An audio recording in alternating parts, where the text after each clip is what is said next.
Salam, hər birinizi xoş gördük. Bugün magistratura proqramının növbəti ən vacib mövzularından biri olan say sistemləri mövzusunu birlikdə öyrənəcəyik. Elə isə vaxt itirmədən başlayaq. Bu mövzuda ilk öncə tanış olacağıq ki, say sistemi nədir? Onun növləri ilə tanış olacağıq. Daha sonra onluqdan istənilən say sisteminə keçid, istənilən say sistemindən onluğa keçid. İkilikdən 8-liyə, ikilikdən 16-lığa, 8-likdən 2-liyə və 16-lıqdan 2-liyə keçid qaydalarını öyrənəcəyik. Bu dərsimizdə isə nümunələr hər bir izahdan dərhal sonra göstəriləcək. Deməli, birinci başlayaq görək say sistemi nədir? Say sistemi rəqəmlər vasitəsilə ədədin yazılış qaydasıdır. Və yadda saxlayırıq ki, ədədlərin yazılmasında rəqəmin tutduğu mövqedən asılı olaraq bizim iki dənə say sistemi növümüz var. Birincisi var mövqesiz, var mövqeli. Say sistemi. Yadda saxlayın ki, mövqesiz say sistemində mövqesizdir də, bunun xüsusi bir mövqeyi yoxdur. Rəqəm tutduğu yerdən asılı deyil. Yəni rəqəm birinci yerdə də dursa, ikinci yerdə də dursa, üçüncü yerdə də dursa, eyni dəyəri verir. Buna ən bariz nümunə göstərə bilərik Rum say sistemini. Rum say sistemində bu 1 deməkdir. Bu deməkdir 5. Bu 10. 50. C hərfi 100-ü göstərir. D hərfi 500-ü göstərir.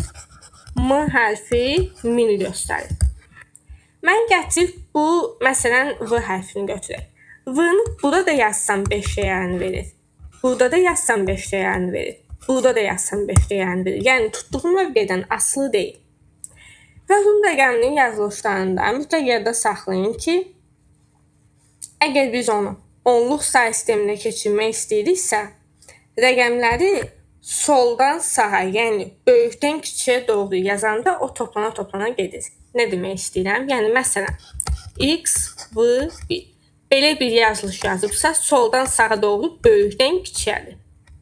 Onda bunu toplayacağım. X nə deməkdir? 10 deməkdir. V 5 deməkdir. Bu da ki 1 idi. Toplayacağım, eləyəcək 16. Əgər kiçik rəqəmdən sonra böyük rəqəm gəlibsə, yəni əgər bu yazılış bu formadadırsa, onda artıq buna çıxılacaq. Yəni bu mənfi dəyər hesab olunacaq. Əgər özündən sonra böyük ədəd gəlibsə. Yəni bu artıq olacaq 10, bir 5-dən qabaq gəlibdir. Ona görə 5-dən 1 çıxıb 4 yazacağım. Və ya bunu mənfi 1, bunu müsbət 5 kimi götürürük. Çünki dedik ki, özündən böyük gələndə bu özü mənfiyə çevrilir. Toplayıb 4 kimi götürürük. 10 da üstə 4 gələndə eləyəcək 14. Deməli, özündən sonra böyük gəlirsə, həmin dəyəri mənfi dəyər kimi götürürük. Yox, ardıcıl formada böyükdən kiçiyə düzülübsə, hamısını toplayaraq gelirik. Bu rəqəmlərinin onluq say sistemində yazılışı üçün istifadə olunan bir qaydadır. Mövqesizə aid elə ən vacib bunu yadınızda saxlasaz kifayətdir. Mövqeli say sistemlərində verilmiş ədədin rəqəmi tutduğu mövqedən asılıdır. Yəni, məsələn, 222 ədədi yazmışamsa, burada 2 tutduğu yerdən asılı olaraq fərqli dəyərlərə sahibdir. Burada 2 təklikdir, burada onluqdur, burada yüzlükdür. Yəni, hamısında tək 2 kimi getmir. Təklik kimi gedir, burada onluq, burada yüzlük. Tutduğu yerdən asılı olaraq dəyişir. Və mövqeli say sisteminin ən bariz nümunəsi bizim onluq say sistemimizdir. Hansı ki, nümunəni də onun üzərindən göstərdik. Bundan əlavə olaraq, onluq say sistemindən əlavə, yəni dedik ki, ən çox istifadə etdiyimiz onluqdur. Var 2-lik, var 8-lik, var 16-lıq say sistemləri. Bu say sistemlərini bilməyiniz çox vacibdir. Onluq say sistemində istifadə olunan rəqəmlər 0, 1-dən 9-a qədər. 3, 4, 5, 6, 7, 8, 9. Yadınızda saxlayın, neçəlik say sistemindəsinizsə, o qədər rəqəmdən istifadə edəcəksiniz. Burada onluqdayıq, 10 dənə rəqəmdən istifadə edirik. Niyə onun özünü yazmıram? Çünki 0-dan başlayıram. İkilikdə hamısı 0-dan başlayır ümumiyyətlə. Bütün say sistemləri 0-dan başlayır. İkilikdə olacaq 0, 1-də dayanıram. Çünki ikilikdir, 2 dənə rəqəm lazımdır. 8-likdə 0, 1, 2, 3, 4, 5, 6, 7-də dayandım. 16-lıqda başlayıram. 0, 1, 2, 3, 4, 5, 6, 7, 8, 9. 10 dənə yazdım. Mənim rəqəmim bitdi axı. Ona görə keçirik artıq hərflərə. 10 dənəsi oldu mu? Deməli, A olacaq 10, B olacaq 11, C olacaq 12. Artıq hərflərlə göstəririk. D olacaq 13, Y olacaq 14, F də demək olacaq 15. Ümumi 16 dənəyə tamamladıqmı? Bəli, tamamladıq. Deməli, 16-lıq sayı sistemində 9-dan sonra rəqəm istifadə edə bilmədiyimə görə artıq onu hərflərlə göstərirəm. A deməkdir 10, B 11, C 12, D 13, Y 14, F 15. Bunu əzbər şəkildə mütləq bilməliyik. Deməli, yadınızda saxlayın, say sistemlərində istifadə olunan simvolların sayı həmin say sisteminin əsasını təşkil edir. Sizə desələr ki, 8-lik say sisteminin əsası neçədir? Deyəcəksiniz 8. 16-lığın əsası neçədir? Deyəcək 16. Və əsası n olan bir say sisteminin ən böyük rəqəmi n-1 ilə tapılır. Ən kiçikdə standart olaraq dəyişmir, həmişə 0-dır. Məsələn, 8-lik say sisteminin ən böyük rəqəmi 8 çıxaq 1 7-dir. Ən kiçik də 0-dır. İndi gəlin baxaq, görək bu say sistemlərində bizim hər bir simvolumuz yaddaşda nə qədər yer tutur. Yada saxlayın. İkilik say sistemi ən sadəsi odur, ondan başlayaq. İkilik say sistemində 2 dənə simvol var. 2, 2 üstü 1 deməkdir. Ona görə hər bir simvol 1 bit yer tutur. 8-lik 8, 2 üstü 3 deməkdir. Ona görə hər bir simvol 3 bit yer tutur. 16-lıqda 16, 2 üstü 4 deməkdir. Ona görə hər bir simvol 4 bit yer tutur. 10-luqda biraz məsələ qarışıqdır. Əgər sizə 128 ədədi verərsə, 128 2 üstü 7 deməkdir. Bu yaddaşda tutacaq n plus 1 qədər yer. Yəni 8 bit yer. 10-luqda biraz artıq gedir də, bir balaca fərqli gedir. Tutalım, elə bir ədəd verir ki, bu 2-nin qüvvəti kimi göstərilə bilmir. Onda nə edirsiniz? Məsəl üçün, 327 ədədi verilibdir, bu 2-nin qüvvəti deyil, özündən sonra gələn qüvvətin üstü qədər yer tutur. 327 256 ilə birlikdə 512 arasında yerləşir. 512-də 209. Deməli, bu yaddaşda 9 bit qədər yer tutacaq. Deməli, əgər 2-nin qüvvəti kimi göstərilə bilmirsə, onda özündən sonra gələn qüvvət kimi göstərilir. 2-nin qüvvət kimi yaza bilirsinizsə də qüvvət üstə gəl 1. Yəni, n plus 1 qədər yer tutar. Yəni, yadınıza saxlayın. Burada 8 biti tapdıq tutalım. Gətirib bunun hərəsini 8 bit kimi götürüb 24 bit yazmışsınız. Ümumilikdə bu ədədin özü artıq 8 bit qədər yer tutur. Ya da burada 9 bit tapdım, 9-u gəlib 3 dənə simvol var deyə 3-ü vurmuruq. Ümumi rəqəmin özü 9 bit qədər yer tutur. Amma digər say sistemlərində bu belə deyil. Məsələn, ikilik say sistemində belə bir ədəd verilsə, burada hər bir simvol 1 bit yer tutur. Yəni, bu tutur 4 bit yer. Ya da 8-likdə tutalım ki, 237 ədədi veribdir. Hər bir simvol 3 bit yer tutur. 3 dənə simvol 9 bit yer tutacaq. Və ya 16-lıqda tutalım ki, F1A ədədi verilibdir. 3 dənə simvol 4 bitdən 12 bit qədər yer tutur. Yəni, 2-lik 8-lik 16-lıqda bir simvol bu qədər yer tutur. Amma 10-luqda bütövlükdə ədədin özü bu qədər bit qədər yer tutar. İndi isə baxaq dərsimizin əvvəlində qeyd etdiyimiz bu mövzulara. Hansı ki, 10-luqdan istənilənə, istənilən 10-luğa keçid və digər qaydalarımız. Yadda saxlayın ki, bu başdakı 2 dənə qaydanı bilməklə siz bütün say sistemlərinə keçid edə bilərsiniz. Yəni, 7-likdən 3-lüyə də keçə bilərsiniz. Nə bilim, 15-likdən 27-liyə də keçə bilərsiniz. Ağlınıza gələ biləcək hər cür say sistemindən keçidlər həyata keçirə bilərsiniz.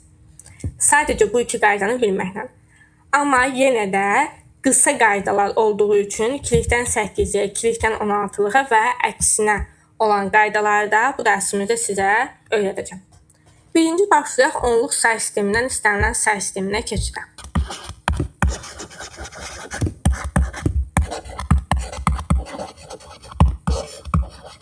Deməli, yadınızda saxlayın. Onluq say sistemindən istənilən say sisteminə keçid say sistemində öyrənəcəyiniz ən asan qaydadır. Çünki onluqdan hansı say sisteminə keçid isə əsasına bölürük. Yəni, məsələn, onluqdan bir ədəd yazaq, 65 ədəd onluqdadır. Bunu keçirik 7-lik say sisteminə. Neçəliyə keçirsizsə ona bölürsünüz. Yəni, 65-i 7-yə böləcəm. 65 bölünsün 7. 65-in içində 7 9 dəfə. Çıxdım. 7 dəfə 9, 63 qaldı 2. Sonra baxıram 9 7-yə bölünür. 9-u 7-yə bölürəm. Bir dəfə çıxıram 7, qaldı 2. Və aldığım qalığı sağdan sola doğru, əks istiqamətdə aşağıdan yuxarıya doğru ardıcıl yazıram. Bu da olur 65 ədədinin 7-lik say sistemində təsviri. Bu proses nə vaxta qədər davam elətdirilir? Buradakı ədəd, yəni aldığınız son qalıq keçdiyiniz say sisteminin əsasına bölünməyənə qədər. Yəni, buradakı ədəd 7-yə bölünməyənə qədər bunu davam elətdirəcəyik. Nə vaxt ki, buradakı ədəd bundan balaca oldu, onu da dayandırırıq. İndi gəlin digər bir nümunəyə baxaq. Məsələn, 38 verilib onluq say sistemində keçməliyəm 2-yə. 38-i 2-yə bölə-bölə gedəcəm. Yadda saxlayın, onluqdan, baxın onluqdan, gündəlik həyatda istifadə etdiyiniz say sistemindən hansı say sisteminə keçirsinizsə də həmin say sisteminə bölə-bölə gedirsiniz. 38-i bölürəm 2-yə. 19 dəfə, 19-u 2-yə vururam, 38, qaldı 0. 19-u 2-yə bölürəm 9 dəfə, 9-u 2-yə vururam 18, qaldı 1. 9-u 2-yə bölürəm 4 dəfə, 4 dəfənin 2 8, çıxdım, qaldı 1. 4-ü 2-yə bölürəm 2 dəfə, çıxdım 4, qaldı 0. 2-ni 2-yə bölürəm 1 dəfə, çıxdım 2, qaldı 0. Görürsünüz, 1-i ta 2-yə bölə bilmirəm ki, yox, bölə bilmirəm. Son olaraq da dedik ki, sağdan sola, yuxarıdan aşağıya doğru düzürəm. 1, 0, 0, 1, 1, 0, 1, 0. Baxın, 0, 1, 1, 0, 0, 1 yazmayın. Sağdan sola doğru düzün. Bu da oldu 38 ədədinin 2-lik say sistemindəki təsviri. Və bu digər bütün, yəni 16-lığa keçiddə də eyni formadadır, 8-yə keçiddə də eyni formadadır, 3-lük desək o da eyni formada aparacaqdır. Heç vaxt dəyişmir. Deməli, yadda saxladıq ki, onluq say sistemindən istənilən say sisteminə keçdikdə keçdiyimiz say sisteminin əsasına bölməliyik. İndi gəlin keçək növbəti vacib qaydamıza. Növbəti vacib qaydamız isə istəniləndən onluğa keçid.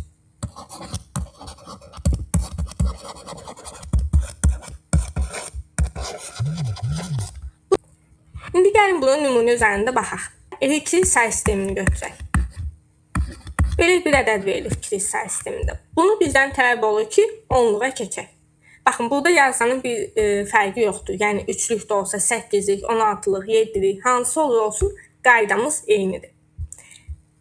Sizə belə bir ədəd verir, deyir onluğa keç. Bu zaman nə edirik? Ədədin üzərində sağdan sola doğru 0, 0-dan başlayaraq 0, 1, 2, 3, 4, 5 və s. şəklində nömrələyirik. Daha sonra hər bir ədədin özünü vururuq əsasın müvafiq qüvvətinə. Yəni, 1-i vururam 2 üstü 5-ə. Üstünə gəlirəm. 1-i vururam 2 üstü 4-ə. 0-ı vururam 2 üstü 3-ə. 1-i vururam 2 üstü 2-yə. 0 vurar 2 üstü 1. 1 vurar 2 üstü 0.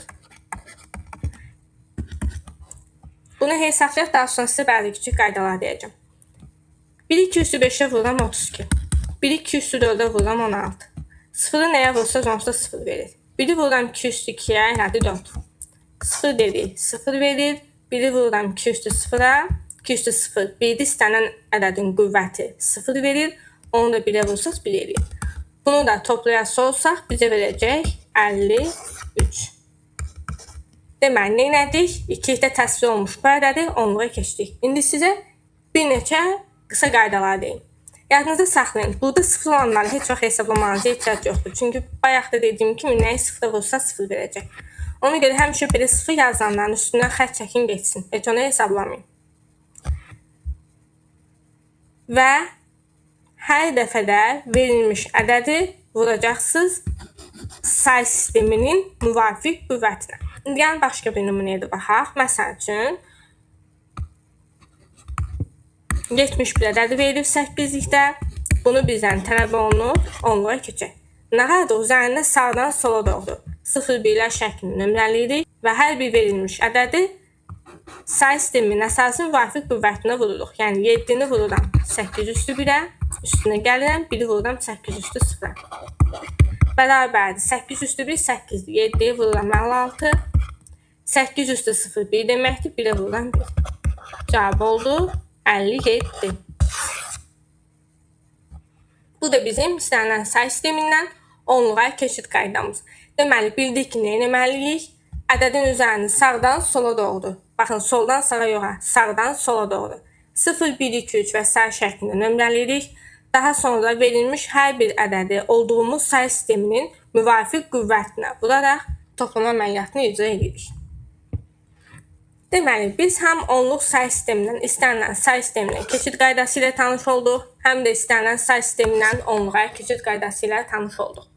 Siz bu iki qaydanı bilərək istənilən say sistemindən istənilən say sisteminə keçid edə bilərsiniz. Yəni, məsələn, tutalım ki, sizə belə bir nümunə verilibdir. Deyir ki, 7-lik say sistemində verilmiş bu ədədi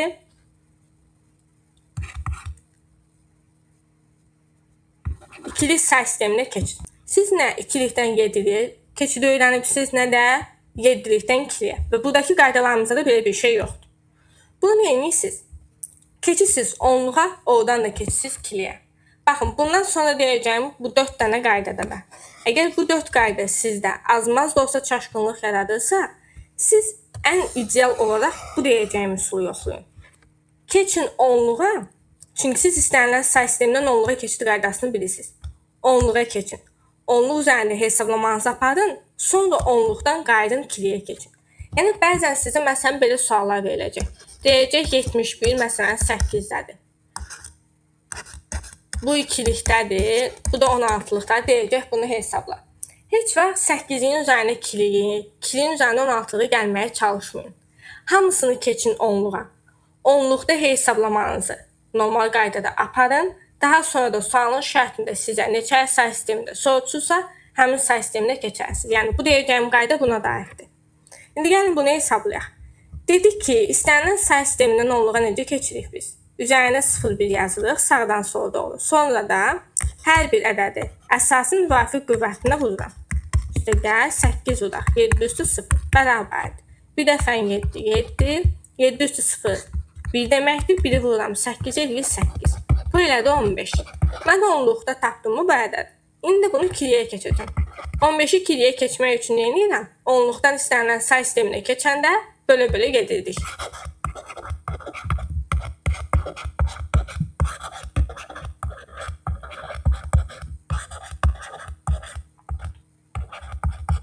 Sağdan sola doğru nizamlayırıq.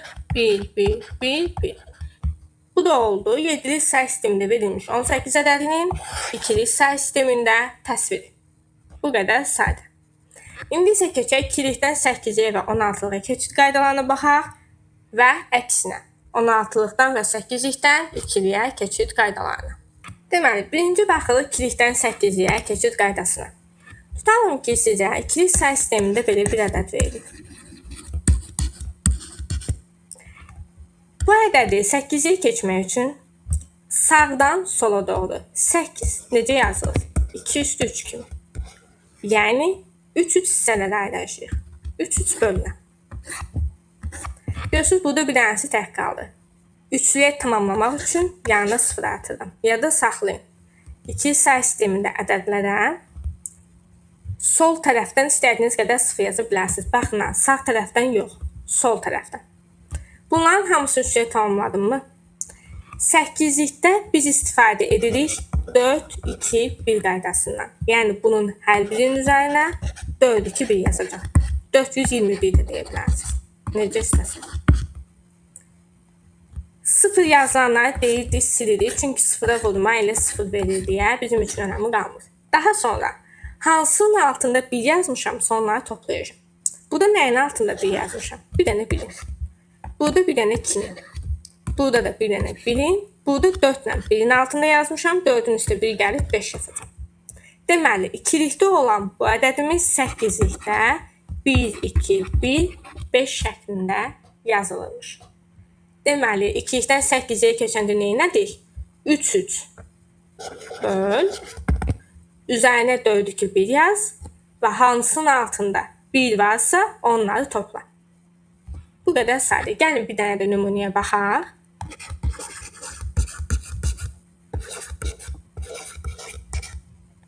Bunu da yenə 3, 3 hissələrə ayırıram. Sağdan sola doğru çatışmayan yerə 0 yazıram. Üstünə gəldim 4, 2, 1 yazdım. 0 olanları silirəm. 1 yazanları toplayıram. Burada olur 2, burada 2 ilə 1, 3, 4 ilə 1, 5, bir dənə 1, 1. Bu da oldu 2, 3, 5, 1. Bu da bizim oldu 2'likdən 8'yə keçid qaydamız. İndi gəlin baxaq 2'likdən 16'lığa keçid qaydasına.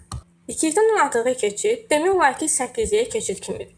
Sadəcə olaraq 16 2 üstü 4 olduğuna görə 4, 4 böləcəm və üzərinə 8, 4, 2, 1 yazacağım. İndi məsələn, belə bir nümunə yazaq.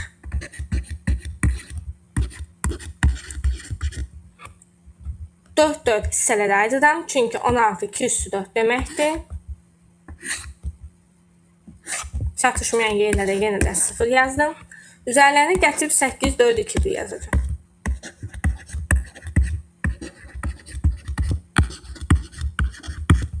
Sıfır olanları silirik. Hansının altında 1 varsa onları toplayacağım. 1, burada 2 ilə 1'in altında 1 var. 2'nin üstə 1 gəlirəm 3.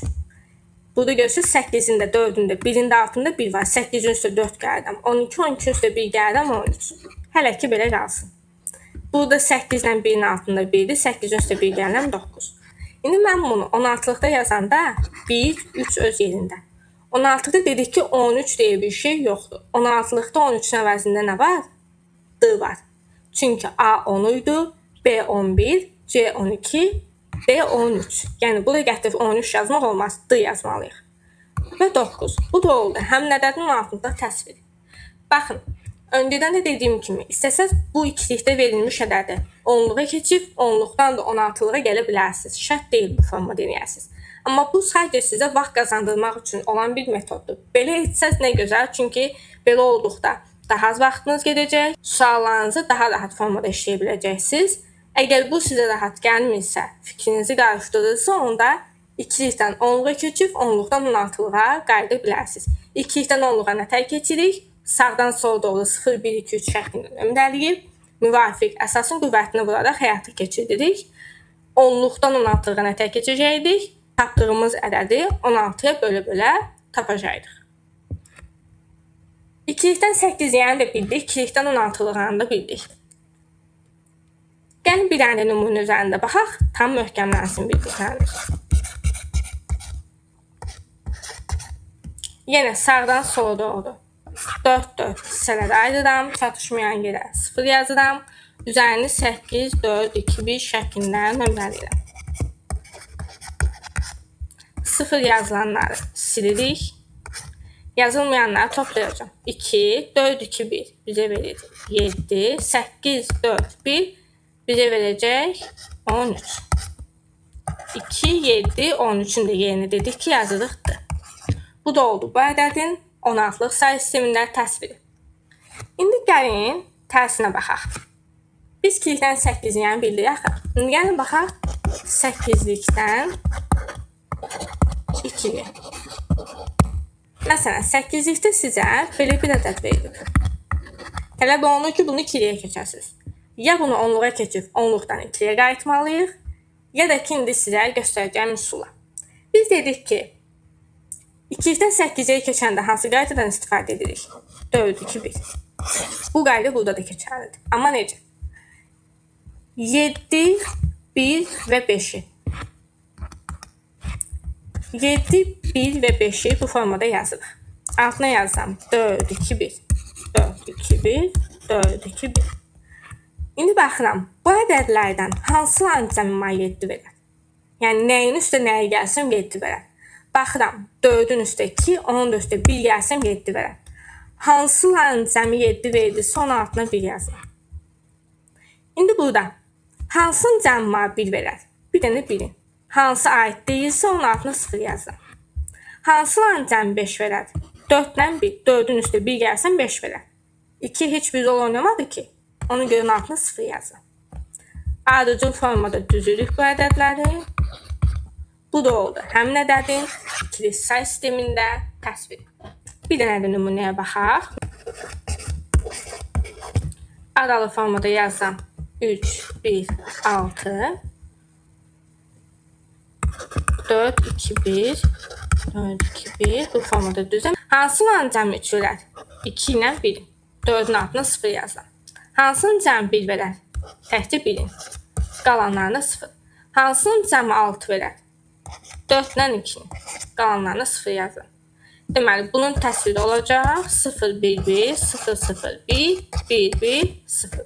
Bu da olacaq həmin bu verilmiş ədədimizin ikilikdə təsviri. 16-lıqda da eyni qaydadır.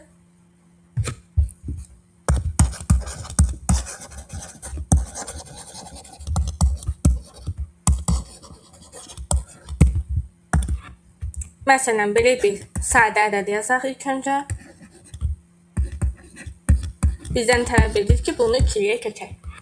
16-lıqda bayaq 8, 4, 2, 1 qaydasından istifadə etmişdik. Burada da eyni qaydadan istifadə edirik. Ümumiyyətlə, 8-lik deyəndə 421, 16-lıq deyəndə 8421 qaydaları yadımıza düşsün. Yenə də F9 yazıram. Hər birinin altına 8, 4, 2, 1 yazıram. Çaşmamaq üçün F neçə deməkdir? 15 deməkdir. F-in üstünə yazdım 15 ki, alında qalsın. Bunlardan hansının cəmi mənə 15 verər? Hamısını. Ona görə hamısının altına 1 yazdım. Bunlardan hansının cəmi mənə 9 verər? 8 ilə 1. 8-in üstə 1 gəlsəm 9 verər. Qalanlarını yazsam 0. Ardıcıl formada qeyd edirəm. Bu da olur. F9 ədədinin ikilikdə təsviri. Başqa bir nümunəyə baxaq. Məsələn, B belə bir ədəd yazıram. Bunu 2-liyə keçək. Aralı formada hamısını qeyd edirəm. Yazıram 8, 4, 2, 1.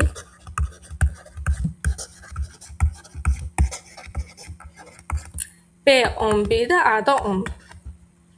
İndi bunlardan hansının cəmi mənə 11 verər? 8-in, 2-nin, bir də 1-in. Buraya yazsam 0. Hansının cəmi 2 verər? Bir dənə 2-nin.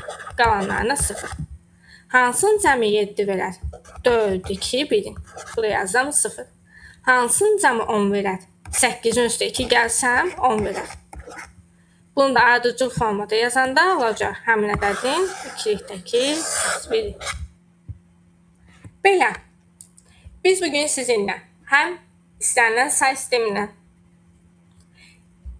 biz bugün sizinlə həm say sistemindən mövzusu ilə tanış olduq, həm istənilən say sistemindən 10-luğa keçid, 10-luqdan istənilən say sisteminə keçid, 2-likdən 8-liyə, 2-likdən 16-lığa, 16-lıqdan 2-liyə, 8-likdən 2-liyə keçid qaydaları ilə tanış olduq və hər birini nümunələr üzərinə əyani şəkildə göstərdik.